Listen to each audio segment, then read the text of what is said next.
So my dear friends, a very good evening to all of you. I said good evening my friends. Welcome to the last session to finish off. We can say that आज जो है हम लोग account receivable management पढ़ेंगे, cash management पढ़ेंगे और उसी के साथ साथ मैं आपको आज का लास्ट एलडीआर भी बोलूंगा.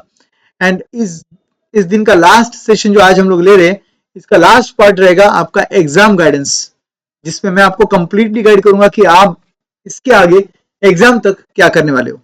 ठीक है, और एग्जाम कैसे लिखनी है वो भी मैं आपको बताऊंगा. तो चलिए दोस्तों, किस चीज पर फोकस करना है, किस चीज पर नहीं करना है, क्या करना है और क्या नहीं करना है, सब कुछ. तो let us start firstly with the syllabus part. Friends,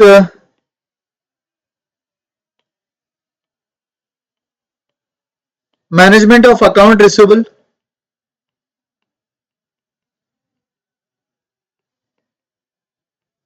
ये जो सब टॉपिक है, ये यूनिट है रादर.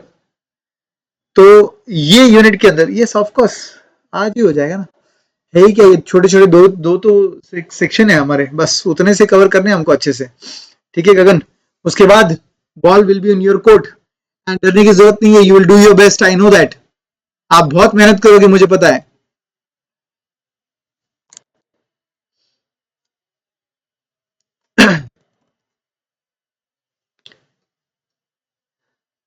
तो सबसे पहले मोस्ट इंपॉर्टेंट है अकाउंट रिसीवेबल. मतलब क्या? Debtors plus bills receivable. Debtors plus bills receivable is called as account receivable. ठीक है. Now when we say management of account receivable, we are mainly dealing with the credit policy. क्या बोला हमने? Credit policy. या तो हम deal करेंगे discount, whether it should be allowed or it should not be allowed, या तो हम डील करेंगे फैक्टरिंग के कॉन्सेप्ट के साथ. जनरली यही होता है. Okay. So when we talk about the credit period or the collection period, that time we prepare a statement. Generally जो statement हम prepare करते हैं उसका format कुछ ऐसा होता है. The statement which we prepare is generally prepared in this format. Particulars,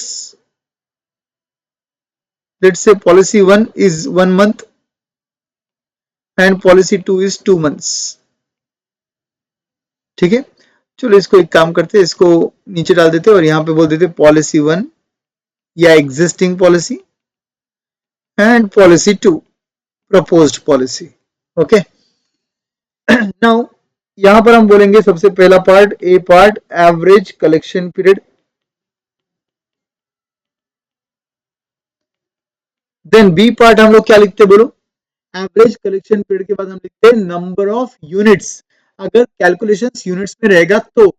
अगर calculation as a percentage of sale होता है, 85% of sale is variable cost, 10% is fix cost वगैरह, तो फिर obviously we are not going to write the number of units sold. But if the calculation is like 8 rupees per unit, then 9 rupees per unit, तो obviously आपको number of units लिखने पड़ेंगे. तो यहां पर आ जाएगा सेकेंड पार्ट में नंबर ऑफ यूनिट्स. प्रोड्यूस्ड होता है या सोल्ड होता है? प्रोड्यूस्ड एंड सोल्ड होता है. यहां पर जितने यूनिट्स हम प्रोड्यूस करेंगे उतने यूनिट्स हम बेचेंगे. That's the basic logic of this unit. Management of account receivable में ये लॉजिक होता है कि भैया जितने यूनिट्स तुम प्रोड्यूस कर रहे हो उतने यूनिट्स तुम बेच रहे हो. No closing stock, no opening stock. और अगर ओपनिंग क्लोजिंग रहेगा भी तो सेम रहेगा, जो हमने पहले डिस्कस किया था ना, opening stock will be equal to closing stock. वैसे लॉजिक यहां पर भी आता है. तो नंबर ऑफ यूनिट्स 2 मिनट के लिए एग्जांपल के तौर पे ले लेते हैं. 10,000 units, 12,000 units. This is example. Okay. तो यहां पर मैं लिख देता हूं एग्जांपल. ठीक है. तो यहां पे एक लाइन ड्रॉ होती है क्योंकि ये बेसिक थिंग हमने लिख दिया. अब इसके बाद मेन आंसर की शुरुआत होती है.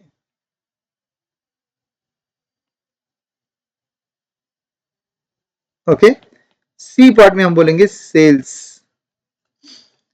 Eight the rate suppose ₹20 per unit. फिर डी पार्ट में हम बोलेंगे variable cost at the rate let us say 15 पर यूनिट. फिर ई पार्ट में हम बोलेंगे फिक्स कॉस्ट. एग्जाम में वीसी एफसी नहीं लिखते, ऑब्वियसली फुल फॉर्म लिखोगे आप, variable cost, fix cost. And suppose वो बोलते हैं 18 rupees per unit total cost है, तो उसमें से 15 लेस करने का ये आ जाएगा आपका per unit fixed cost, immediately multiply that with number of units existing वाले.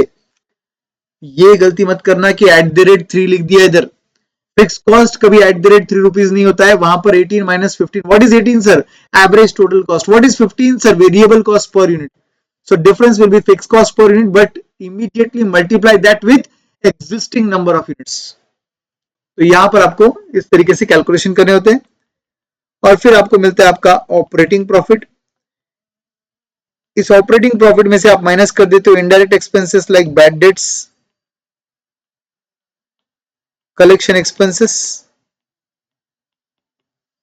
ये सभी एक्सपेंसेस आप लेस कर देते हो और इसके बाद आपको मिलता है आपका नेट प्रॉफिट.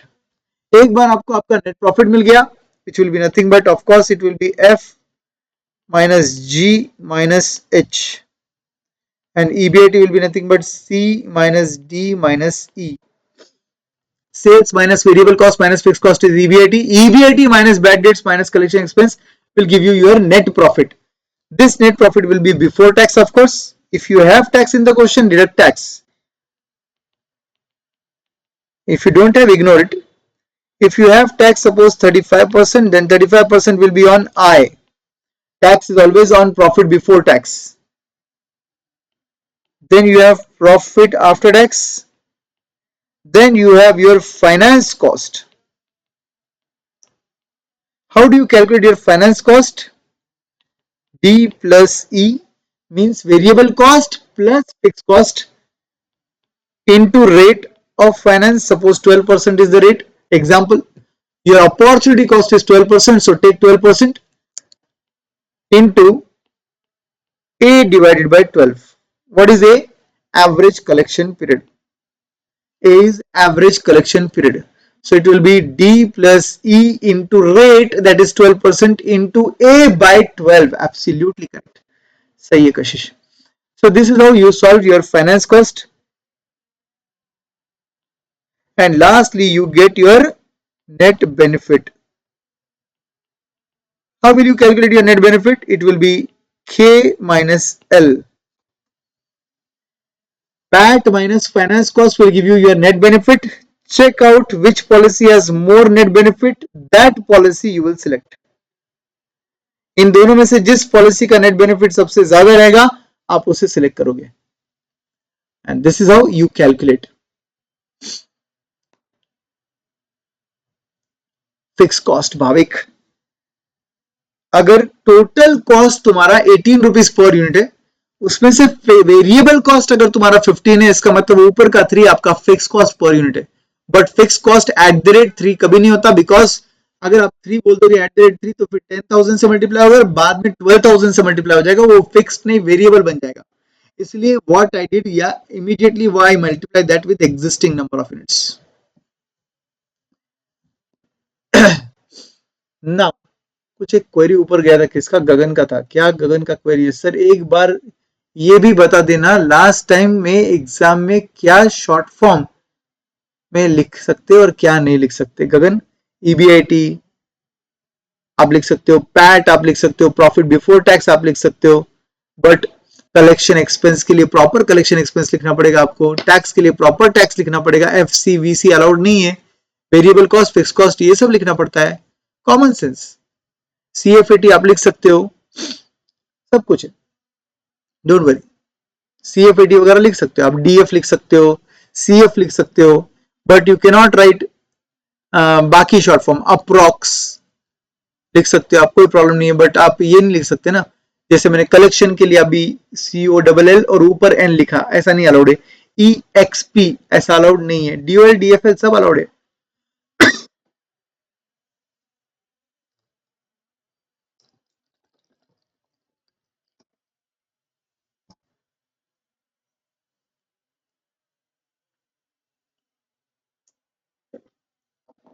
नेट बेनिफिट जिसका ज्यादा होगा we select that one. Correct, एकदम सही Anushka. Now let's move ahead. ये एक जनरल फॉर्मेट मैंने आपको बताया. अब इसी फॉर्मेट में कभी कभी क्वेश्चन आपको पूछा जाता है कि भैया वी डोंट अलाउ डिस्काउंट और we are allowing 1% discount, but we are thinking to make some dynamic discount policy. Dynamic discount policy मतलब क्या? और डिस्काउंट देना है आपको. तो उस केस में आपका dynamic discount policy should that be selected और नॉट? अगर ये क्वेश्चन एग्जाम में आता है तो क्या करना है?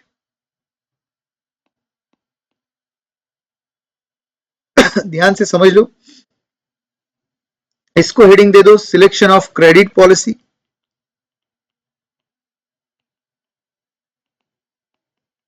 Selection of credit policy. अगर ये क्वेश्चन आता है एग्जाम में 1 मंथ 2 मंथ वगैरह, 30 days 45 days 60 days 90 days 75 days, तो फिर इस तरीके से सॉल्व होता है। Sir please reply when we can listen this class. You can listen right now. You are listening right now. I hope so, Sanju.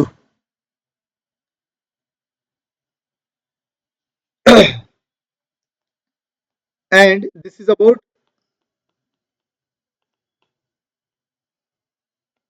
selection of discount policy. जो अब मैं पढ़ाने जा रहा हूं, डिस्कस करने जा रहा हूं, ये डिस्काउंट पॉलिसी के बारे में। Sanju is asking for recorded class, sir. You are already getting the recorded classes. All the lectures are getting uploaded on the app. If you have a latest batch recording, then you can see your app. Refresh कर लो home page, आपको मिल जाएगा। YouTube, yes, we are going to upload from today. We are going to upload it from today on YouTube also. Okay, I think intro video is already uploaded. This batch is Umeed batch. This batch is Umeed batch because we are creating one hope. We are creating one Umeed for you to pass in examination. Channel name, my God, Sanju, are you new to my channel? My lectures? My channel name is Tera Course Mera Guidance. Tera Course Mera Guidance. Yes, उम्मीद पर दुनिया कायम है। अब देखिए दोस्तों, what we do is, यहाँ पर in case of discount policy, we also write our average collection period because at times what happens, looking at our discount policy, dynamic discount, our average collection period reduces. क्या होता है, ज्यादा लोग discount लेने के चक्कर में वो आपको जल्दी पैसा दे देते हैं। So if you are allowing 1% discount if paid within 10 days, if you remember, हम ऐसे डिस्कस कर चुके, 1/10 net 30. This is 1% discount if paid within 10 days, otherwise pay in 30 days. Okay, 1% discount if paid in 10 days, otherwise pay in 30 days. ऐसी same dynamic discount policy can be 2% discount if paid in 10 days net 30 days. अब ऐसा हो सकता है कि यहां पर आपका एवरेज कलेक्शन पीरियड जो है,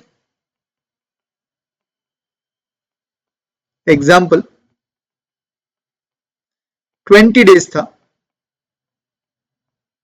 but in this case your average collection period is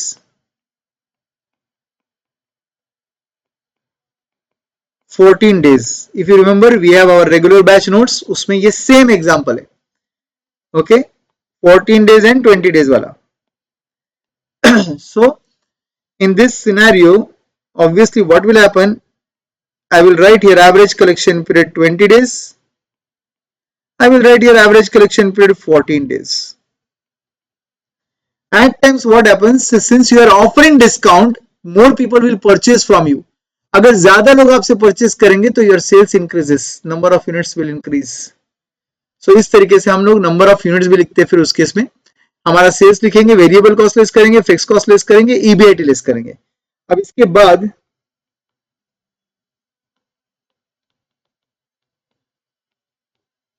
you deduct your bad debts, if any, you deduct your cash discount. What are you deducting? Cash discount. Cash discounts are always on sales. Suppose your sales here is 10,000 into 20 rupees per unit means 2 lakh rupees. So 50% customer taking discount means 2 lakh का 50%, 1 lakh, और उस पर discount 1%. So 1 lakh पे 1% discount amount comes to only 1,000. Again I repeat, you take your sales here 10,000 into 20 rupees, that is 2 lakh rupees. Suppose 50% customers are availing discount in policy 1. You are allowing only 1% discount. No? So 50% customer example, they are availing the discount. So 2 lakh into 50% into 1% discount. Okay. So this is how you calculate your discount amount here. What will be the discount amount in the second case? Please tell me in the comment section. What will be the discount amount? Calculation. 12,000 into 20, 2,40,000 sale, and suppose 80% customer take discount, not 50. Mohan, change your calculation. 12,000 into 20 rupees per unit is your sales. 80% customer take discount. And why are you taking 1%, Mohan? It won't be 1%. How much it will be? Dynamic discount we are allowing 2%. Correct. Correct. Absolutely correct. So it will be 12,000 into 20 into 80% into 2%. Cell निकालने के लिए 12,000 into 20 किया, sales आ गया 2,40,000, उसका 80% customer discount ले रहा है and we are allowing 2% discount. Yes, so that will be discount amount in this case. अब इसके बाद आता है आपका प्रॉफिट बिफोर टैक्स. ले लो टैक्स, आ जाएगा profit after tax, of course I minus J कर. Then you deduct your finance cost and you take your net benefit. Whichever policy net benefit is highest, you have to select that policy. Okay. For finance cost calculation, D plus E, variable cost plus fixed cost into rate, suppose 12%, into average collection period divided by 365 you have to take now because that was in days. So D plus E is your total cost into rate into average collection period A. See, your average collection period 20 days, 14 days, it's in days. Therefore, we are dividing that with 365. And finally, you calculate your net benefit. Finance cost is nothing but your opportunity cost. Yes, absolutely correct. अगर वो पैसा वहां debtors में block नहीं होता तो आप कहीं और इन्वेस्ट कर कुछ कमाते, वो कमाई नहीं हो रही है, that is your opportunity cost. Absolutely correct. So this is how you calculate your net benefit. Again, the same logic. You will select that policy in which your net benefit is highest. So calculate your net benefit both the places. Wherever your net benefit is more, you will have to select that policy. Okay. Now coming to the concept of factoring.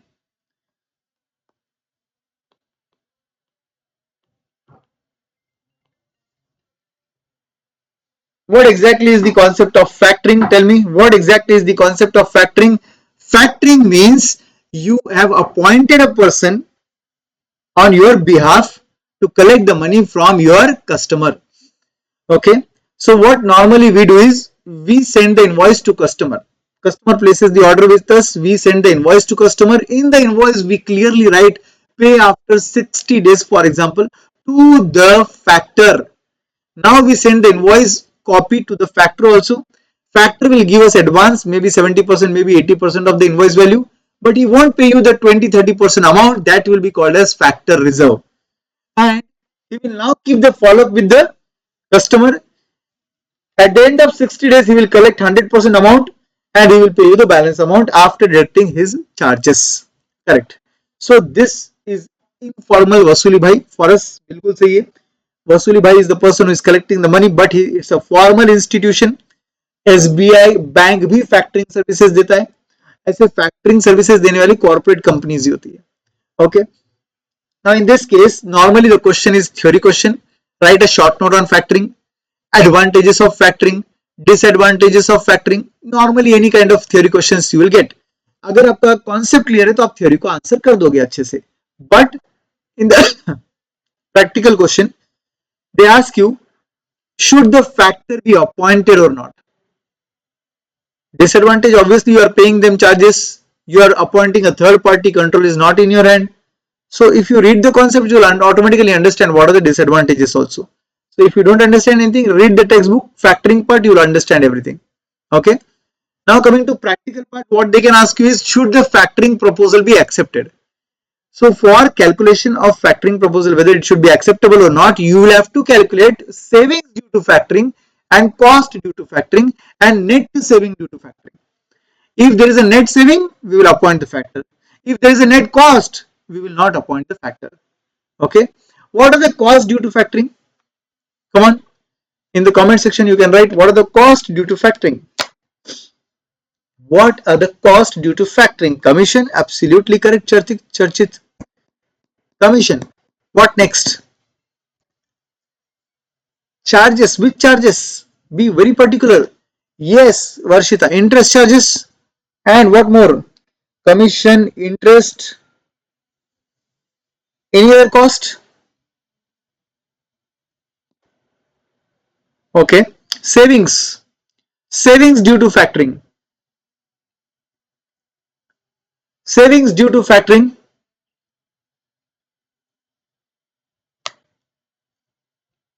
Administration cost will be saved. Very good. Because the process which was earlier in-house managed will now be managed by the factor. Of course, administration cost will save. Bad dates. Wonderful. Bad dates will now be borne by factor, but for that you will have to write one assumption. Bad debts risk is borne by factor, means non-recourse factoring. What it is called? Non-recourse factoring. Then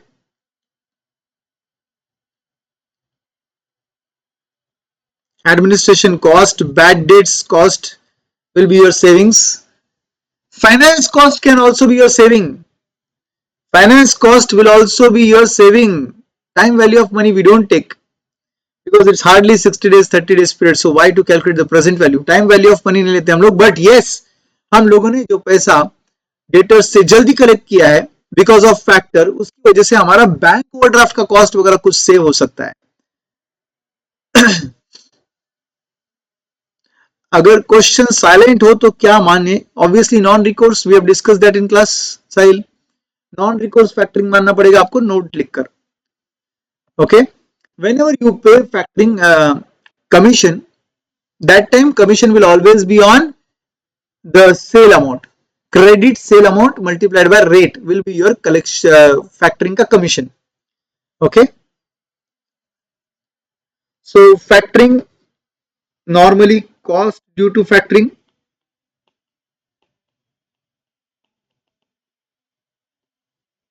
First cost will be factoring commission.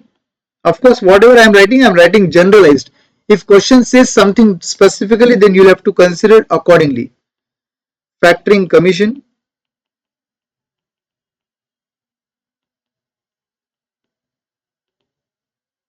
credit sales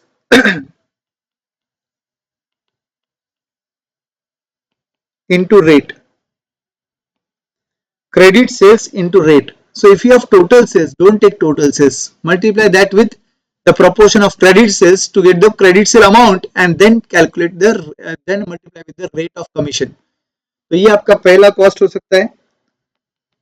Second cost can be interest on advance. Interest on advance. So whatever is your credit sales,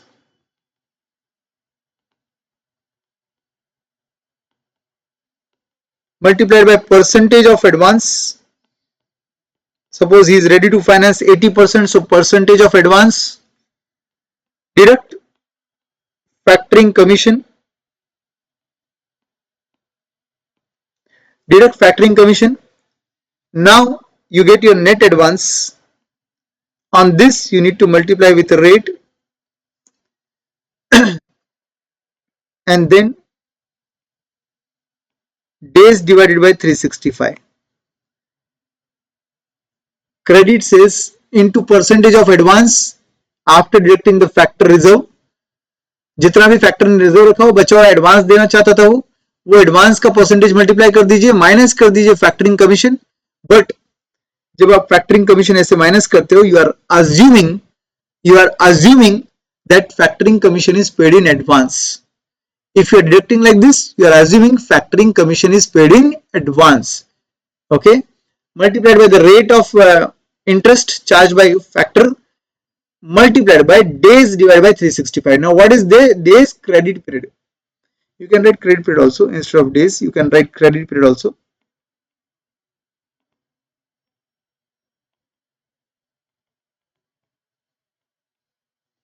Credit period. Okay, credit period.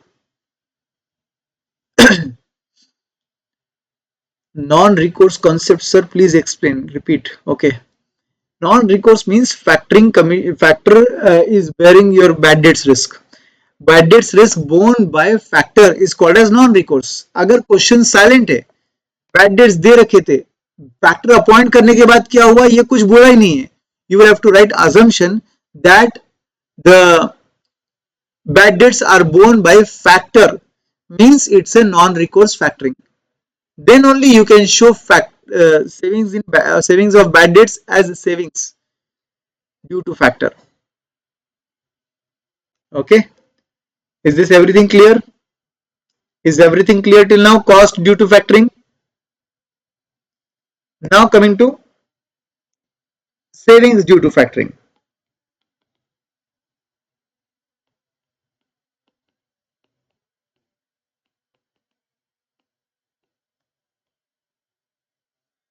First saving due to factoring will be bad debts. I am particularly writing this word for you, non-recourse, so that you understand. Only in case of non-recourse you take bad debts here.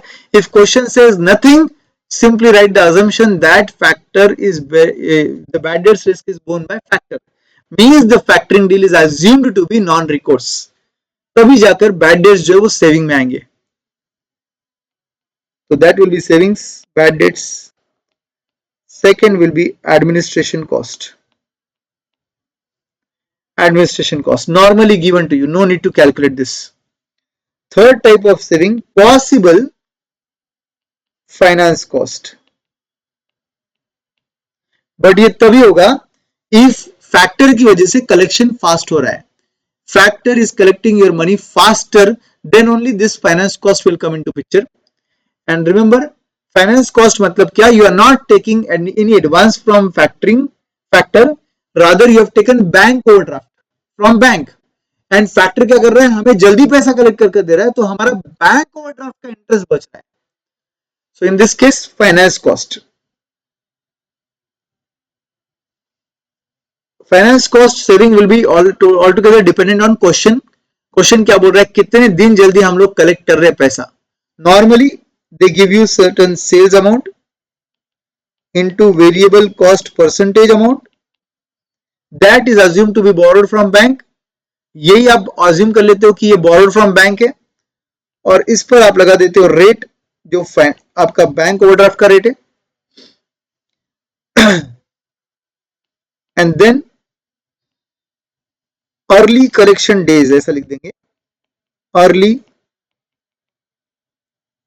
Collection days, कितने जल्दी पैसा collect हुआ, divided by 365, divided by 365. Sales into variable cost proportion into rate into early collection days divided by 365. I'll give you example, you will understand this. Suppose my sales was 100 lakh rupees and 70% amount it is given that it's a variable cost. Fixed cost, nothing is said. So sales into 70% is something I borrowed from bank. It is assumed like this, and the rate of overdraft is given to you. Multiply that rate, and now suppose due to factor your collection is 30 days earlier, so 30 divided by 365 will give you your finance cost savings.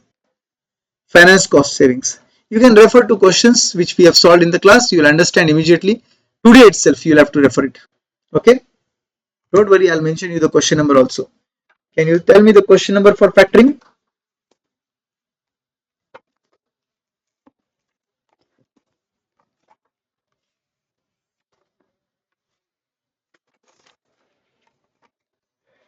Yes, if you want to refer to this particular part, you can see question number 15 of regular notes. And a general question on factoring, question 15 and question 16.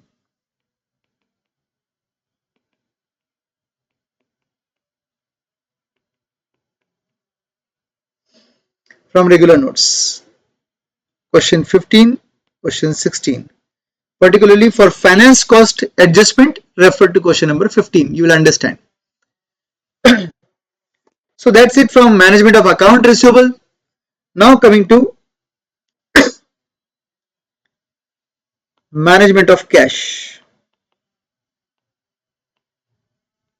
and marketable securities. क्या करते हैं हम इस chapter में, इस unit में? We prepare cash budget. What we do? We prepare cash budget. Generally in examination, avoid this question. Cash budget question you should avoid. Reason is very simple. This question may be lengthy question. I'm not saying it's always lengthy, but it may be lengthy. इसलिए avoid करना चाहिए इस question को, last में solve करना चाहिए. It is time consuming, no doubt. Okay. So cash budget is normally for future period. We don't take sales, we take cash sales. We don't take sales, we take collection from debtors. That's your inflow. We take all the inflows. Remember the format? याद है क्या format? फटाफट बताइए, याद है क्या format? Serial number, particulars,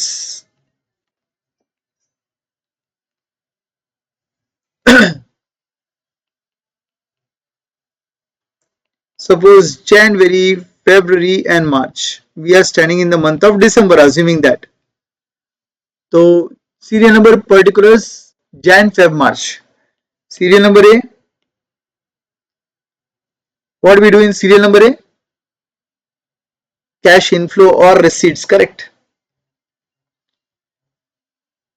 What we exactly do? We take all the receipts, we take all the cash inflow here. Remember? Cash inflow, receipts. Then B part, you take all the cash outflows, or you can write payments.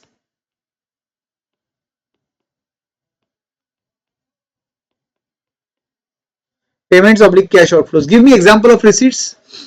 Collection from debtors, cash sales, sale of assets, sale of investment, sale of plant, short-term securities sale, scrap sale, everything will come as inflow.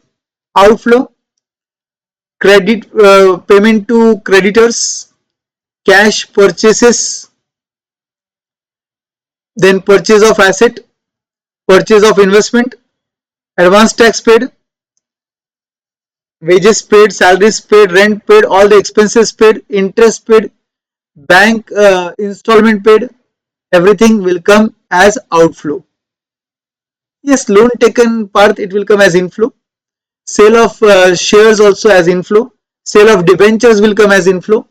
And outflow will be redemption of debentures, redemption of preference shares, buyback of shares will be your outflow.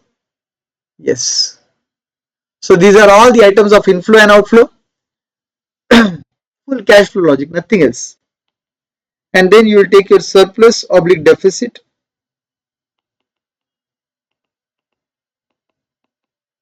A minus B. You write here your opening cash and bank balance. And you take your closing cash and bank balance.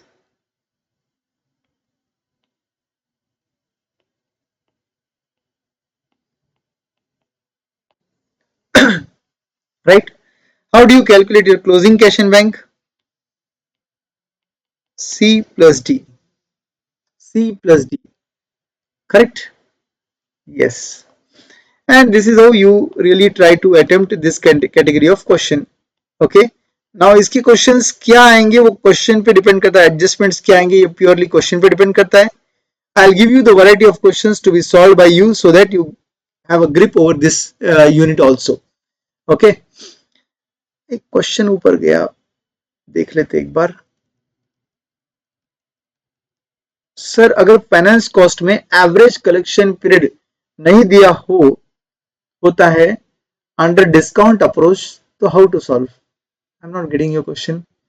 अगर finance cost में average correction period नहीं दिया रहेगा, कौन से finance cost में?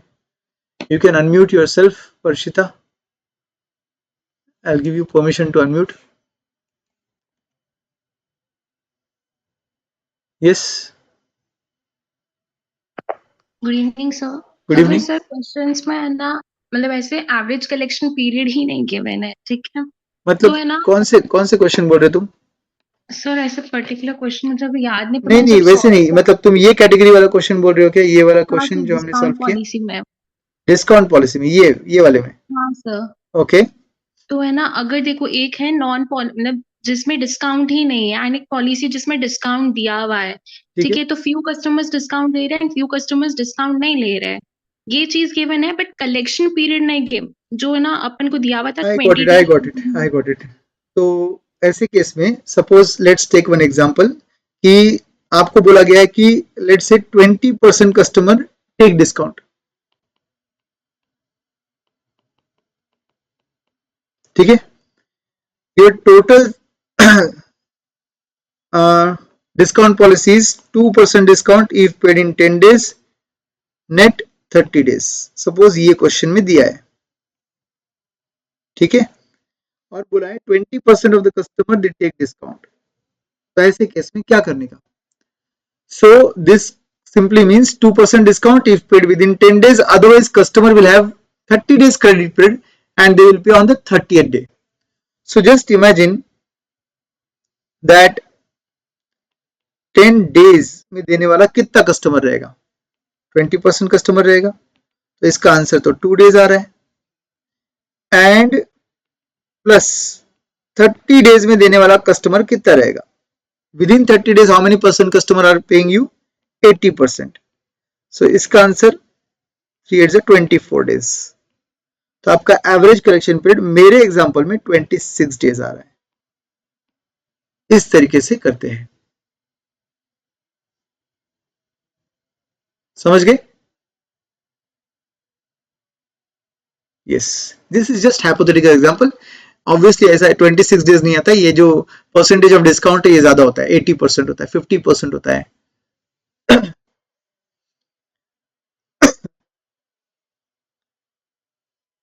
if average collection period is not given, तो हम इस तरीके से कैलकुलेट करते हैं, ठीक है?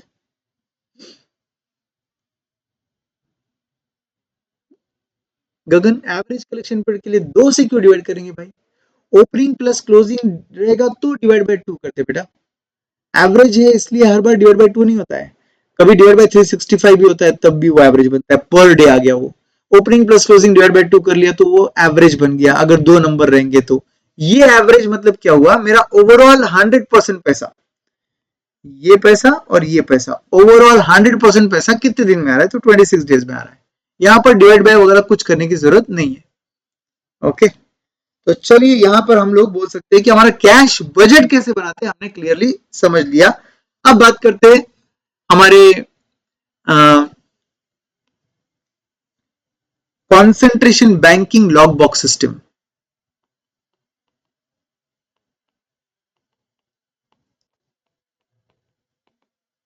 कॉन्सेंट्रेशन बैंकिंग क्या होता है exactly? You have your head office in Mumbai, you have your customers in Kolkata, you have your customers in Bihar, you have your customers in Jammu and Kashmir, you have your customers here in Pune. Your head office is in Mumbai. Now what exactly you do? You open, your head office is in Mumbai, your main bank is HDFC Bank. So you open your banks with your bank account in every city, HDFC Bank. तो हर city में हम क्या करते हैं? HDFC के साथ खाता खोल लेते हैं। So here also we open the bank, our banking will be with HDFC. Now what we do? Concentration banking, we appoint a collection agent. In this particular city, we will appoint collection agent. Now what I'll do, I'll explain you with the help of Kolkata example. Every day from Mumbai head office, a mail will be sent to collection agent, email, that on this particular day, how many customers you'll have to go and how much amount you'll have to collect from them. So उनके पास वो जाएगा collection agent, उनसे वो पैसा collect करेगा. He will visit them, he will collect the money from them, and he will visit the customer and he will collect the money. Then from customer's place he will go to HDFC Bank, because सभी checks collection agent के हाथ में है. तो collection agent क्या करेगा, customer के पास जाएगा, customer से check collect करेगा, फिर जाएगा HDFC Bank और उस दिन बैंक क्लोजिंग के पहले बैंक में वो चेक्स डिपॉजिट कर देगा. सो जैसे ही चेक्स डिपॉजिट कर देगा उसके बाद HDFC में पैसा आ जाएगा. HDFC बैंक के पैसे हम ट्रांसफर कर देंगे Mumbai head office. HDFC bank के पैसे हमें खुद से ट्रांसफर करने की जरूरत नहीं होती. स्टैंडिंग इंस्ट्रक्शन दे सकते हैं हम बैंक को कि any balance about 10,000 should be transfer to head office. This is how we deal with it.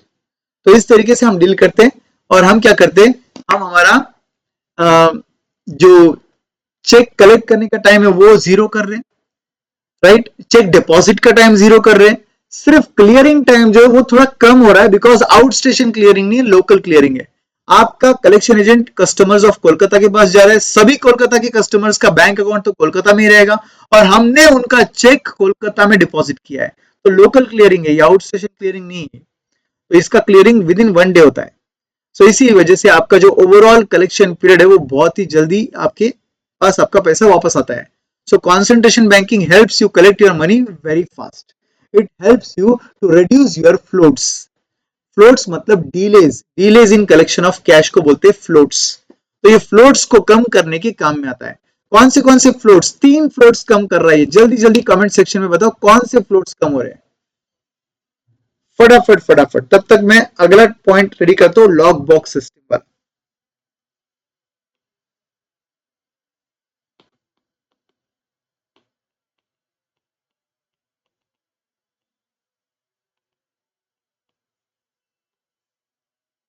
जल्दी कमेंट सेक्शन में मुझे बताओ सब लोग, फटाफट. 3 फ्लोट ये कम कर रहा है. कौन से 3 फ्लोट है?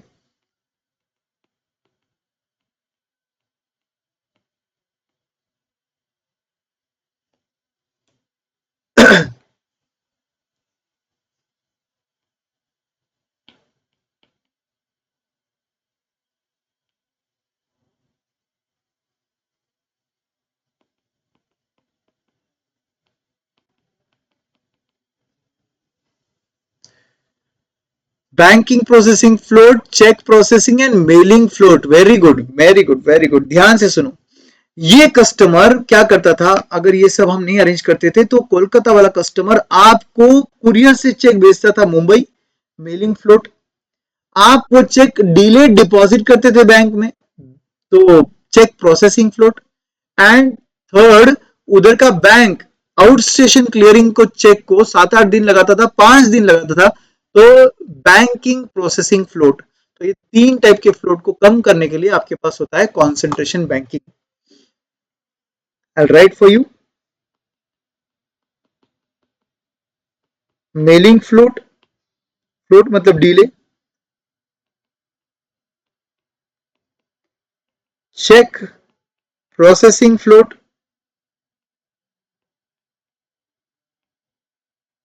एंड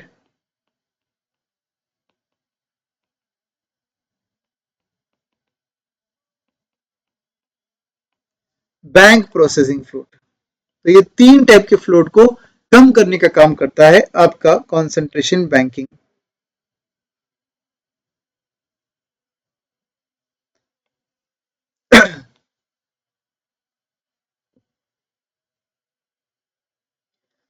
सेम टू सेम तीनों फ्लोट्स अगर आपको कम करने हैं तो आपके पास अनदर टेक्निक भी अवेलेबल है जिसको बोला जाता है lock box system. Lock box system पहले समझ लेते हैं. हेड ऑफिस मुंबई में है, HDFC बैंक है आपका मुंबई का. कोलकाता में आपके बहुत सारे कस्टमर्स है, वहां पर भी HDFC के साथ आपने खाता खोल लिया. ओके. लॉक बॉक्स सिस्टम क्या होता है?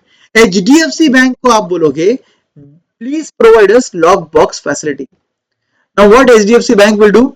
HDFC बैंक के कंपाउंड जो वॉल है, वॉल पर लेटर बॉक्सेस होते हैं ना, जैसे सोसाइटी में लेटर बॉक्सेस होते हैं, वैसे यहां पर भी बहुत सारे लेटर बॉक्सेस रहेंगे जिसको बोलते हैं post office box, PO box. तो पीओ बॉक्स हमारी कंपनी के लिए एक पीओ बॉक्स डेडिकेटेडली वो देंगे. सपोज हमारी कंपनी का पीओ बॉक्स नंबर 5 है, तो वो हमें बोलेगा कि PO box number 5 is assigned to your company. Now what we will do, हम कोलकाता के कस्टमर्स को बोलेंगे please send courier to HDFC PO Box number 5. तो customers will not send a courier to Mumbai. Cheque का कुरियर जो है वो मुंबई नहीं आएगा. चेक का कुरियर 30th डे को हम उनको कॉल करेंगे, बोलेंगे आपका पैसा ड्यू है आज, और कस्टमर को बोलेंगे don't send the courier to Mumbai, send the courier to HDFC bank Kolkata branch, so and so branch Kolkata का, and PO box number so and so. ये बोलने के बाद हमारा चेक जो है वो HDFC के उस पीओ बॉक्स में आके गिरेगा. HDFC क्या करेगा, दिन में 2 बार हमारा वो पीओ बॉक्स ओपन करके देखेगा. जो जो चेक्स पीओ बॉक्स नंबर 5 में है वो कंपनी के खाते में डिपॉजिट करने का काम HDFC बैंक करेगा. तो HDFC बैंक ये चेक को क्लियर कर देगा, और एक बार ये चेक क्लियर हो गया तो फिर मुंबई हेड ऑफिस पैसा वापस ट्रांसफर हो जाएगा स्टैंडिंग इंस्ट्रक्शन से. फिर से आपका पैसा जो है वो वापस मुंबई हेड ऑफिस ही आ गया. यहां पर भी आपका ओवरऑल पैसा मुंबई हेड ऑफिस ही आ गया. तो जो काम आप कोलकाता के लिए कर रहे हो, सेम काम आप पुणे के लिए करोगे, सेम काम आप जम्मू एंड कश्मीर के लिए करोगे, सेम काम आप बिहार के लिए भी करोगे. तो ऑल ओवर इंडिया जहां पर भी आपके मेजर कस्टमर्स है, आप ऐसा कर सकते हो कि बैंक को बोल सकते हो please give us lock box facility. अब सिंपल सी बात है, यहां पर आपको शॉर्ट नोट आ जाएगा. ये मैं शिफ्ट कर देता हूं पहले, कि ये तीनों फ्लोट कम करने के लिए हम लोग ये टेक्निक्स यूज करते हैं. ठीक है, अब ध्यान से समझना. Possible questions on lock box and concentration banking. Possible question number 1 theory question. Possible question number 2 can be a practical question also. क्या प्रैक्टिकल क्वेश्चन आएगा sir? Should we initiate a lock box system, ऐसा आ सकता है. तो उस time पर देखना पड़ेगा आपको कि लॉक बॉक्स की वजह से कॉस्ट कौन सा लग रहा है और सेविंग क्या आ रहा है. अगर लॉक बॉक्स में इनिशिएट कर रहा हूं तो मुझे रेंटल लगेगा लॉक बॉक्स का, नंबर 1. लॉक बॉक्स अगर मैं इनिशिएट करूं तो मेरा चेक प्रोसेसिंग कॉस्ट जा सकता है, right. But at the same time lock box अगर इनिशिएट कर रहे हैं तो सेविंग्स होगा एडमिनिस्ट्रेशन कॉस्ट में, सेविंग्स होगा, right. And lock box initiate करने की वजह से हमारा फ्लोट टाइम कम हो गया, मतलब हमारा फाइनेंस कॉस्ट बच गया. तो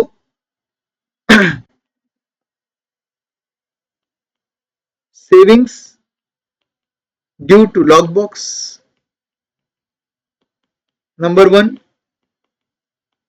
एडमिनिस्ट्रेशन कॉस्ट बचेगा क्योंकि इंटरनली जो प्रोसेस हैंडल होता था वो डायरेक्टली हो रहा है. सेकेंड,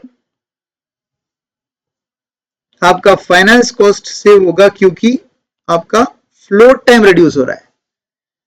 फाइनेंस कॉस्ट आपका सेव होगा due to reduction in float time.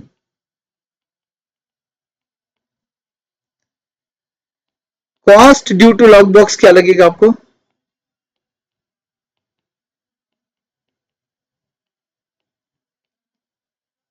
Lock box की वजह से आपको कॉस्ट क्या लगेगा? पहला कॉस्ट आपको लगेगा रेंटल, लॉक बॉक्स का रेंटल. एंड सेकेंड आपको लग सकता है cost bank charges, cheque processing charge बोल सकते हैं आप उसे.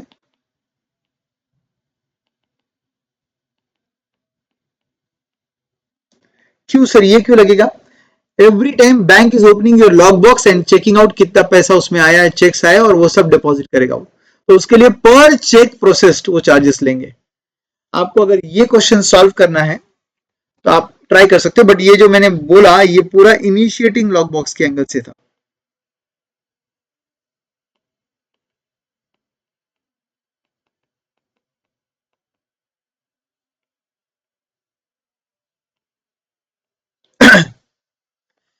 अपने क्लास में हमने सॉल्व किया था वो था elimination of lock box. Elimination में क्या हो जाता है, ये दोनों आइटम सेविंग में चले जाते हैं और वो दोनों आइटम कॉस्ट में आ जाते हैं.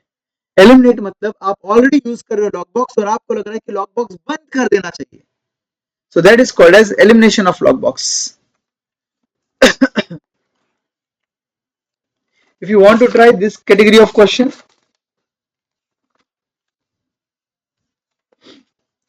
question number 7. But remember, that question is not about initiating, it is about elimination.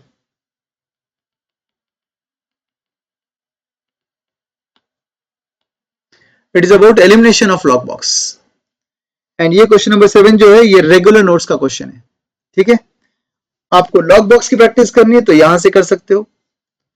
उसके बाद आपको अगर कॉन्सेंट्रेशन बैंकिंग का प्रैक्टिस करना है तो आप क्वेश्चन नंबर 6 ट्राई कर सकते हो। क्वेश्चन नंबर 6 भी सिमिलर ही होता है, ऐसी टाइप का होता है जो कि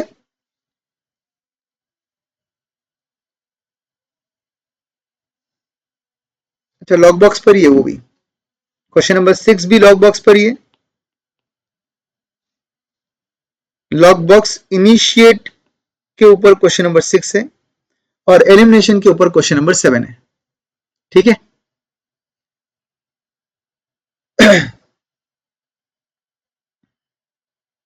right, done. Any questions regarding lock box system and concentration banking? अगर आपको कॉन्सेंट्रेशन बैंकिंग पे क्वेश्चन आता है तो एडमिनिस्ट्रेशन कॉस्ट आपका सेविंग होगा, फाइनेंस कॉस्ट आपका सेविंग होगा। कॉन्सेंट्रेशन बैंकिंग में कभी रेंटल नहीं आएगा, क्या आएगा फिर? वो जो हमारा एजेंट है उसका कमीशन, उसका सैलरी वो आएगा। एंड चेक प्रोसेसिंग चार्जेस भी नहीं आएंगे, सिर्फ एजेंट का जो चार्जेस है वो ही आएंगे। Now coming to your next part which is called as cash management models.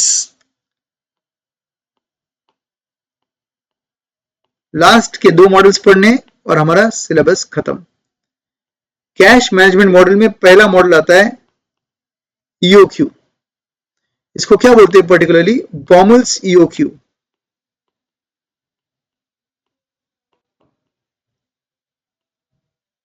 बॉमल्स EOQ ये एग्जैक्ट कॉपी ऑफ आपके कॉस्टिंग का ईओक्यू है। मटेरियल के लिए जो ईओक्यू आपने पढ़ा था उसका ही कॉपी है।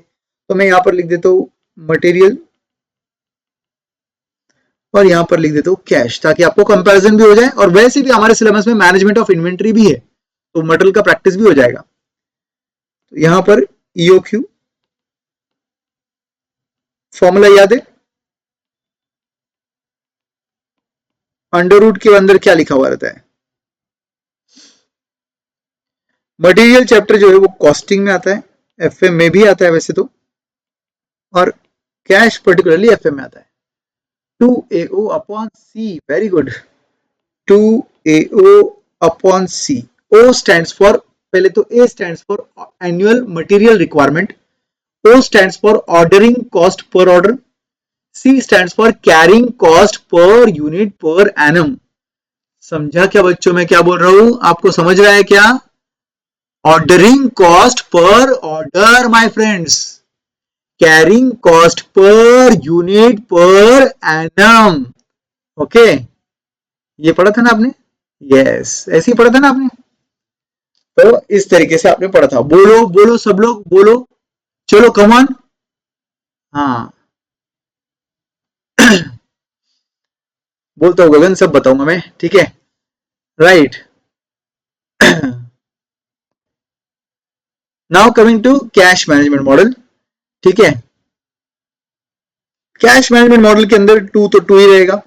ए will be annual cash requirement and यहां पर आ जाएगा T, transaction cost per transaction, and divided by, very good, I, interest cost per rupee per annum. इसका फॉर्मूला क्या है? 280 upon I, 280 upon I. A stands for annual cash requirement, T stands for transaction cost per transaction, I stands for interest cost per rupee per annum. Okay, अब इसके अंदर आपको याद होगा तो यहां पर एक डायग्राम था, लॉट साइज कॉस्ट, एक कॉस्ट कम होता है, दूसरा बढ़ता है। अगर आप ऑर्डर साइज यहां पर बढ़ा दोगे तो नंबर ऑफ ऑर्डर्स कम हो जाएंगे, तो ऑर्डरिंग कॉस्ट कम होगा बट कैरिंग कॉस्ट बढ़ेगा। वैसी सेम सेम सेम बिल्कुल सेम, बस यहां पर हमारा लॉट साइज आता है। हम लोग कैश मैनेजमेंट में क्या करते हैं, हम कैश मैनेजमेंट में कितना अमाउंट ऑफ सिक्योरिटी बेचकर कैश लाना है वो डिसाइड कर रहे हैं। कैश मैनेजमेंट में वी आर डिसाइडिंग कितने अमाउंट ऑफ सिक्योरिटी को बेचना है। Suppose yearly requirement of cash is 50 lakhs, सो हम साल के 2 लॉट बेच सकते हैं 25-25 लाख के, 10-10 लाख के हम 5 लॉट्स बेच सकते हैं। तो we are deciding the lot size.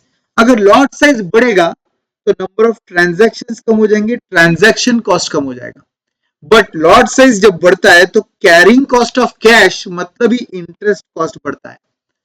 तो इस तरीके से यहां पर भी एग्जैक्ट सेम डायग्राम आता है, और यहां पर आप बोलते हो कि ये आपके लिए सबसे बेस्ट ऑर्डर साइज है क्योंकि यहां पे कॉस्ट सबसे कम है। तो यहां पर भी हम बोलेंगे कॉस्ट सबसे कम है, ये लॉट साइज सबसे बेस्ट है। इस तरीके से आपका ईओक्यू मॉडल आता है। बट जैसे वहां पर बोला गया था कि आप एवरी टाइम प्रोडक्शन यूनिफॉर्म रखोगे, यहां पर बोला गया है कि एवरी टाइम आपका कैश आउटफ्लो सेम रहेगा। वहां पे मटेरियल रिक्वायरमेंट यूनिफॉर्म था, मटेरियल के अंदर कॉस्टिंग में आपने अज्यूम किया था कि भैया production is carried out evenly through out the year, इसलिए मटेरियल कंजम्पशन इवनली है। तो ये लोग अज्यूम करते हैं कि कैश कंजम्पशन इवनली है। भैया कैश कंजम्पशन बिजनेस में इवनली नहीं होता है। Even cash flow, uniform cash flow assumption is highly unrealistic, जिसकी वजह से ये मॉडल बॉमुल ईओक्यू फेल हो गया। ओके, विल्सन्स मटेरियल मॉडल था जो आपने मटेरियल में पढ़ा था, वो विल्सन का मॉडल था जो आप कॉस्टिंग में पढ़ चुके हैं, और जो एफएम में अभी आप पढ़ रहे हो ये बॉमुल का ईओक्यू मॉडल है। ये कंप्लीटली फेल हो गया because of assumption of uniform cash flow.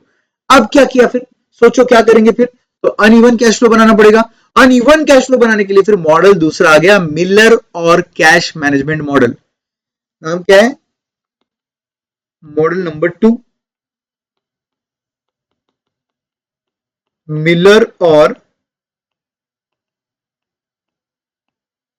Cash management model. क्या करते भैया इस मॉडल में, जरा सोच के बताइए क्या करते हैं हम इस मॉडल में। स्टोकेस्टिक कैश फ्लो मतलब अनइवन कैश फ्लो अजम्पशन पे चलते हैं।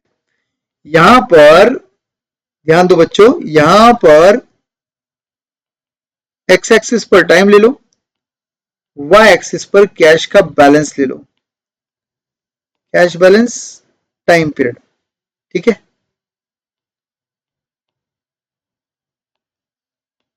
एंड 3 लिमिट्स डिसाइड होते हैं, lower control limit,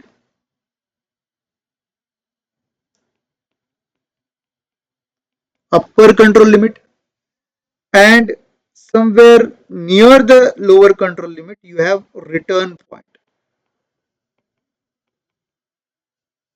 return point. अब 2 मिनट के लिए मान लेते हैं this is 5 lakh example, this is 2 lakhs example, this will be 3 lakhs return point. तो बिजनेस का रिटर्न पॉइंट क्या होता है आपको समझेगा अभी। आप बिजनेस में आपके कैश फ्लोज अनइवनली चेंज करो, सपोज आपके कैश फ्लोज बढ़कर अपर लिमिट को टच हो गए 5 लाख, ये मॉडल बोलता है come to return point. 5 lakh का बैलेंस 3 लाख कर दो, 2 लाख कहां डाले सर, 5 लाख का बैलेंस 3 लाख कर दो, 2 लाख कहां डाले, क्या करे इस 2 लाख का फिर, वेरी गुड, इन्वेस्ट करो, शॉर्ट टर्म इन्वेस्टमेंट्स करो, बिल्कुल सही है। अगर वापस से बैलेंस बढ़ जाए और कम समय में अपर लिमिट टच कर जाए तो फिर से कम टू रिटर्न पॉइंट, फिर से इन्वेस्ट कर दो। अब अगर बैलेंस अनइवनली बढ़कर कम हो रहा है, कुछ नहीं करना है अब तक, क्योंकि अपर पॉइंट भी टच नहीं हुआ है, लोअर भी टच नहीं हुआ है। सपोज ये अब घटकर लोअर को टच कर गया, तो now again come to return point. अब क्या करें, बिल्कुल सही है, विड्रॉ इन्वेस्टमेंट। 2 लाख का बैलेंस था lower control limit, lower control limit कितना है 2 लाख, इसको 3 लाख बना दो बोल रहे, 1 लाख कहां से लाए भाई, 1 लाख कहां से लाए, इन्वेस्टमेंट सेल कर दो, राइट, इसलिए 1 लाख आ जाएगा आपके पास, फिर से बैलेंस हो जाएगा 3 lakhs का। और इस तरीके से जब जब अपर कंट्रोल लिमिट टच होगा इन्वेस्ट करना है, जब जब लोअर कंट्रोल लिमिट टच हुआ विड्रॉ करना है, और रिटर्न पॉइंट के आसपास ही रहना है। रिटर्न पॉइंट लोअर के नजदीक रखा गया है बिकॉज लोअर में हम टच करने के बाद विड्रॉ कर रहे हैं, तो ऑब्वियसली विड्रॉल कम होना चाहिए। अपर में टच करने के बाद हम इन्वेस्ट कर रहे हैं तो इन्वेस्टमेंट ज्यादा होना चाहिए, इसलिए ये रिटर्न पॉइंट जो है वो लोअर के नजदीक है। This is the whole logic of your Miller Orr cash management model. अब there is something called as spread, थोड़ा एडवांस पढ़ा रहा हूं मैं जो आपके सिलेबस में नहीं है, बट सुन लो। स्प्रेड का मतलब होता है upper control limit minus lower control limit, दोनों की गैप को बोलते हैं स्प्रेड। अपने एग्जांपल में 5 लाख माइनस 2 लाख, स्प्रेड कितने का है? 3 लाख का है, 3 लाख का स्प्रेड है। देयरफॉर हम बोलेंगे रिटर्न पॉइंट, स्प्रेड से हम क्या निकाल सकते हैं? रिटर्न पॉइंट निकाल सकते हैं। कैसे निकालेंगे return point? Return point is equal to lower control limit plus 1/3 of spread, 1/3 of spread, 1/3 of spread. तो ये दे देगा आपको आपका रिटर्न पॉइंट, जैसे कि यहां पर आएगा 2 लाख का आपका lower control limit, 1/3 of spread कितने का था? 3 लाख का था, तो इसका मतलब 2 लाख प्लस 1 लाख, आपका रिटर्न पॉइंट इसलिए किधर आ गया? 3 लाख पर आ गया। स्प्रेड मतलब अपर और लोअर का गैप 3 लाख, रिटर्न पॉइंट मतलब lower plus 1/3 of spread. Spread था 3 लाख का, 3 लाख का 1/3 होता है 1 लाख, 1 लाख ऐड कर दो लोअर कंट्रोल में तो आपका रिटर्न पॉइंट आ जाएगा 3 लाख का। This is the whole logic of your cash management chapter. Okay, तो Miller Orr cash management model भी हमने कवर कर लिया अच्छे से, राइट? कोई डाउट है तो पूछिए, Miller Orr cash management model. Now, if you want to try Baumol EOQ question, solve question number 8 of regular notes. Solve question number 8 of regular notes. So, LDR I tell you, regular notes, question number 1 you can try, question number 3 you can try. 1, 3 are for cash budget. Then you can try question number, I have written here 7 and 8, 7 and 6, 6 and 7 and then 8. ये आपको regular notes में से solve करना है, syllabus खत्म। And FM questionnaire जो है, again every day I right this for you, assuming कि आपको इम्पैक्ट करेगा। करता है क्या रे? बेशरम कैटेगरी तो नहीं है कोई लोग? बोलते सर करने का नहीं।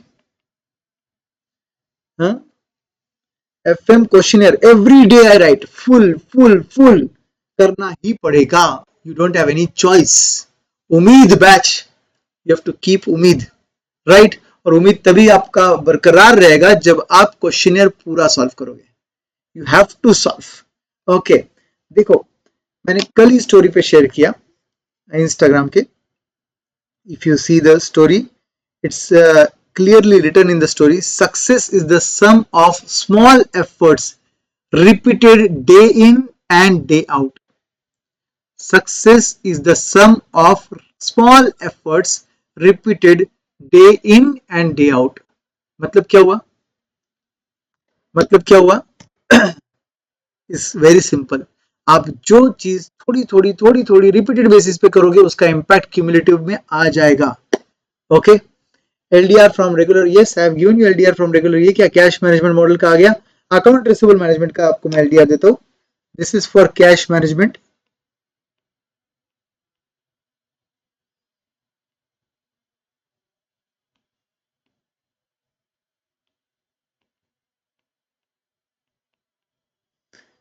Account receivable management LDR,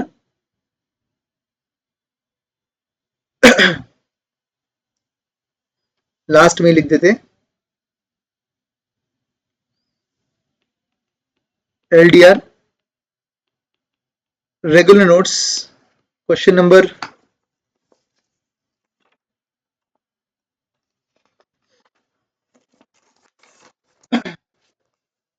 3,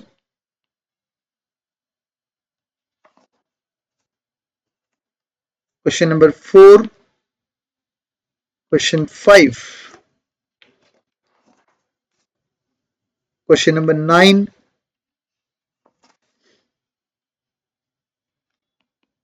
10 and 14. 15 16 तो आपको करना ही पड़ेगा, वो तो आपका फैक्टरिंग पर है भैया, एंड 15 16 लिख देता हूं मैं, फैक्टरिंग पर है वो करना ही पड़ेगा आपको. So this LDR is for regular notes, and again FM questionnaire जो है पूरी तरीके से करना पड़ेगा आपको, and this LDR is for account receivable management.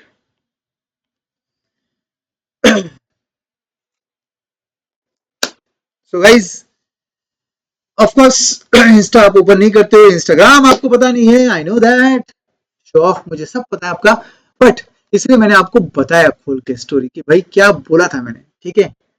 तो कोई बात नहीं, मुझे पता है अगर नहीं कर रहे हो आप इंस्टाग्राम ओपन अभी, तो definitely you are doing good. Social media, if you are staying away, that's definitely good. Now listen to me very carefully for another 10 minutes, then we'll close the session. अब आप ध्यान से सुनना. First day जब revision start हुए थे, you thought पूरा FM, पूरे 9 टॉपिक्स, कितना बड़ा सिलेबस, देखते देखते देखते देखते सब कॉन्सेप्ट्स पूरे क्लियरली एग्जांपल्स के साथ हमने यहाँ पे किए, एलडीआर मार्क करके मैंने आपको दिए, और hopefully you are trying your level best कि आप ये एलडीआर सॉल्व कर रहे होंगे अच्छे से. देखते देखते हमारे 11 सेशंस हुए, और इन 11 सेशंस में आपने ऑलमोस्ट पूरा एफएम खत्म किया. ओके, नाउ जैसे आपको ये सब्जेक्ट के बारे में एक्सपीरियंस आया, वैसे ही सेम आपको एक्सपीरियंस एसएम ऑडिट के बारे में आएगा और कॉस्टिंग के बारे में आएगा. अभी एसएम के lectures I think Amit sir continue कर ही रहे, थोड़ा बाकी क्वेश्चन, कोई बात नहीं, इसलिए मैंने आपको बोला कोशिश कर ही रहे होंगे आप, एंड डेफिनेटली थोड़ा बाकी रहेगा, कर लो. एक बार कॉस्टिंग शुरू हो जाएगा तो बचेगा नहीं कुछ, तो don't do that, before that finish off. Okay, now listen to me very carefully.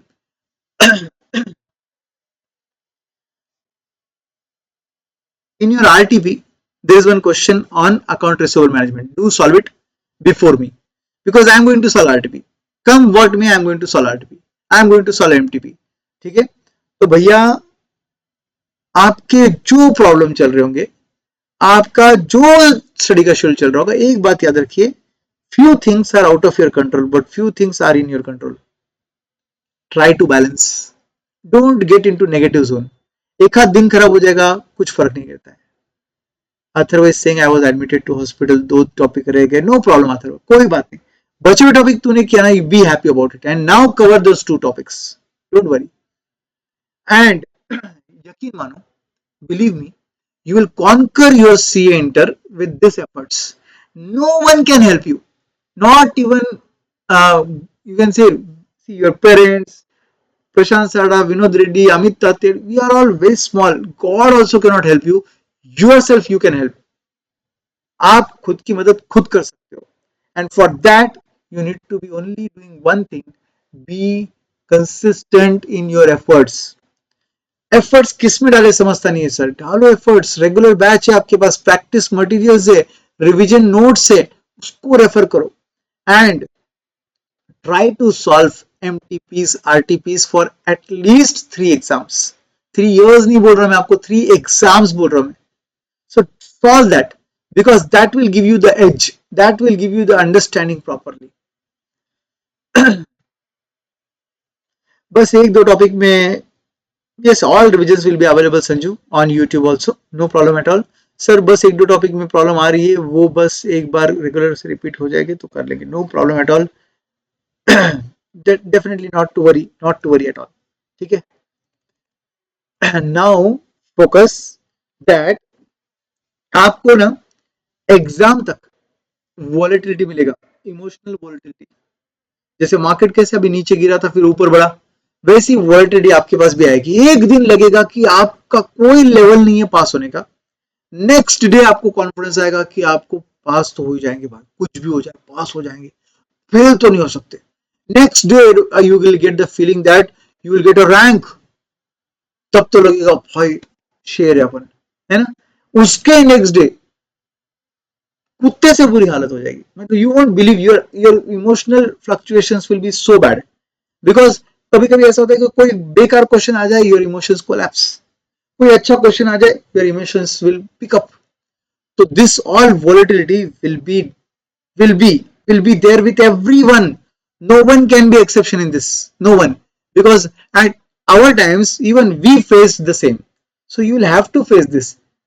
For becoming CA, this journey was covered by everyone like this. You will not be exception. You will have to cover like this. You will be thinking at times CA छोड़ देता हूँ. You will be thinking at times one group पे आ जाता हूँ. Balance, control, Uday, control. So control बेटा control. That time you have to think. दो बार सोच पाई कि क्या कर रहा है, सच में वर्थ है क्या, और अगर लग रहा है तो कर. इमोशनल होकर मत कर. इफ यू थिंक तब करो, ऐसे अचानक से मत करो. प्रॉपर एनालिसिस से करो. एंड रिमेंबर, फेल नहीं होना है. दोनों ग्रुप में से एक ग्रुप तो पक्के से पास होना है.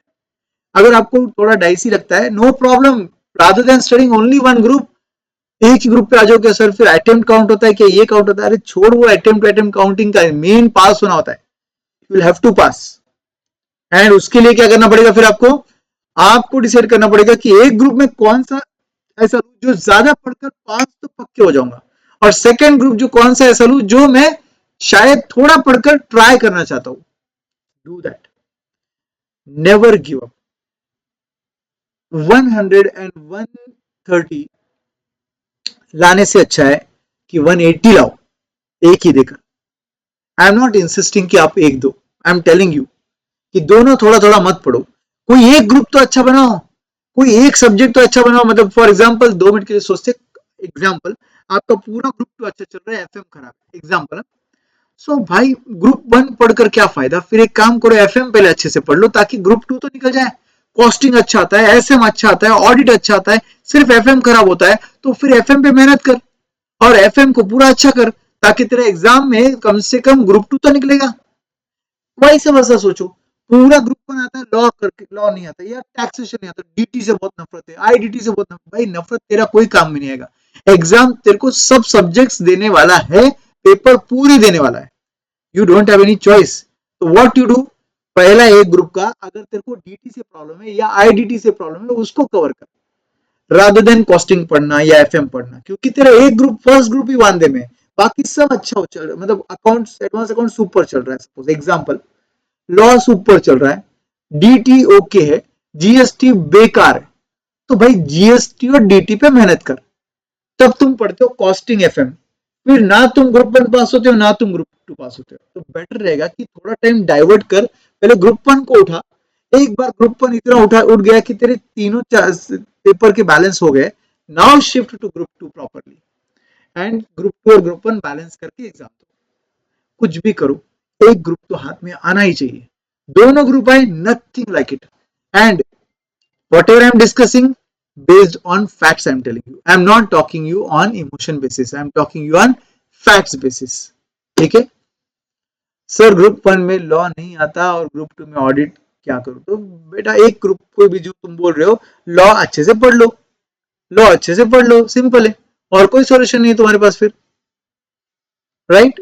बेटर रहेगा लॉ अच्छे से पढ़ लो. वर्स्ट केस सिनेरियो एक ग्रुप तो निकल ही जाना चाहिए definitely.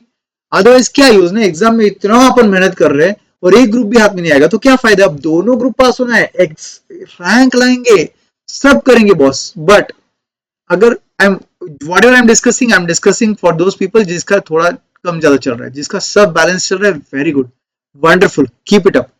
Study on day basis and don't give up. जब एग्जाम नजदीक आती है तो और पड़ जाता है, कम नहीं पड़ जाता है. Do that. Okay. So this was my guidance regarding studies. कम ज्यादा मतलब क्या, आई विल एक्सप्लेन यू. कम ज्यादा मतलब आप कभी कभी 30 स्कोर कर रहे हो, कभी 25 स्कोर कर रहे हो, बाकी सब सब्जेक्ट्स एकदम बेस्ट चल रहे हैं. एक सब्जेक्ट का स्कोर 30-25 अगर आ रहा है तो मुश्किल है. या 60% सिलेबस समझ में नहीं आता, 40% सिलेबस समझ में नहीं आता है, तो डेफिनेटली इट्स कम ज्यादा according to me. Everything balance except law and audit. Then हाथ धो के पहले और लॉ के पीछे लग जाओ. एक बार लॉ का ग्रिप आ जाएगा फिर ऑडिट के पीछे लग जाओ. ओके. वैसे भी अमित तातेड़ सर आपका ऑडिट पढ़ाएंगे तो ऑडिट और भी अच्छा हो जाएगा जब अमित सर आपको पढ़ाएंगे तब, ठीक है। कॉस्टिंग और ऑडिट का जो अपडेट है वो आपको ग्रुप पे आ जाएगा, जो रिवीजन बैचेस का अपडेट रहेगा वो आपको करना है, अच्छे से करना है। Remember everyone, remember you have to give your 150%, okay, there's no excuse। बाद में सोचकर कुछ फायदा नहीं होता है, जो सोचना है अभी सोचना है। And I told you so many times, test series लगाओ, टेस्ट सीरीज दो। आई एम नॉट सेइंग कि पीएस एकेडमी का ही लगाओ, I am not doing marketing, don't think about it, I don't need that. मैं बोल रहा हूँ भाई टेस्ट सीरीज लगाओ, तुम पीएस में लगाओगे तो और अच्छा है, कम से कम यहाँ पे फैकल्टीज के सुपरविजन में पेपर बनते हैं, एकेडमी के अंदर का टेस्ट सीरीज है प्रॉपर ये। और ये टेस्ट सीरीज में हमारे पास चेकर्स वगैरह सब कुछ बहुत भारी रहते हैं, पेपर सेटिंग भी बहुत भारी होता है। करके देखो, ये एग्जाम पास होना चाहिए, राइटिंग प्रैक्टिस होना चाहिए। आपने सोचा था 6 के 6 नहीं लगाएंगे, 4 लगाएंगे, नाउ यू आर थिंकिंग 2 लगाएंगे। अब आप में से कुछ लोग 1 पे आ गए, कुछ लोग बोलते हैं वो 1 भी प्रॉब्लम में। ऐसे नहीं होता है boss, that time I told you कि लगाओगे तो पढ़ाई होगी, तो लगाना पड़ेगा और पढ़ाई करना पड़ेगा। Everyone, okay, do this all things, writing practice करो। और मैं बोल रहा हूँ टेस्ट सीरीज कोई लगाया नहीं लगाया इट्स ओके, बस एक काम करो, एटलीस्ट पेपर सॉल्विंग प्रैक्टिस करो घर बैठकर, paper solving practice, past examination paper solve करो, आपके आरटीपीज एमटीपीज सॉल्व करो, होना चाहिए। सर बस इतनी मेहनत करनी है कि रिजल्ट्स कुछ भी रहे, अपनी मेहनत पर रिग्रेट नहीं होना चाहिए। बिल्कुल सही बेटा, और तुम उतनी मेहनत कर लोगे ना, तुम वैसे भी पास हो जाओगे, डोंट वरी अबाउट दैट। मैं आपको गारंटीड बोलता हूँ, इतनी मेहनत करोगे कि आपको आपकी मेहनत पर फक्र रहेगा ना, मतलब वो रिजल्ट्स पास ही आते बेटा। हम ये जर्नी क्रॉस कर चुके हैं, वी नो दैट। इतनी मेहनत के बाद ना एक रिलीफ वाली फीलिंग आती है जिस दिन पेपर खत्म हो जाते हैं, और सबसे सेटिस्फेक्शन वाली फीलिंग आती है जब रिजल्ट्स आते हैं। So that satisfaction wali feeling, that relief wali feeling, if you want, then this is your exam and give your 150%. Okay, if you need anything, I'm there for you. And RTPs MTP के sessions 15-20 days बाद आने चालू हो सकते हैं, तो उससे पहले आप सॉल्व कर लो और उसके पहले आप पढ़ लो। ओके, एग्जाम के हद तक, आपको एग्जामिनेशन राइटिंग के हद तक मैं आपको automatically at the end of RTP MTP session I will guide you how to write the exam. Okay, I hope ये मेहनत मेरी आपको पसंद आई। Thank you very much for being so patient, being so responsive in this sessions, for all those amazing answers you gave me in this sessions. I pray to God for all your success. Believe me, as an elder brother I am always there with you. मैं God को हर वक्त pray करूंगा कि आपका result बहुत बहुत बहुत बहुत पॉजिटिव आए और आप सब लोग मुझे सीए फाइनल एएफएम सब्जेक्ट में मिलो, एडवांस्ड फाइनेंशियल मैनेजमेंट। ओके, उम्मीद पर दुनिया कायम है, उम्मीद से ही हम पास होंगे। Thank you so much guys, God bless you, God bless you.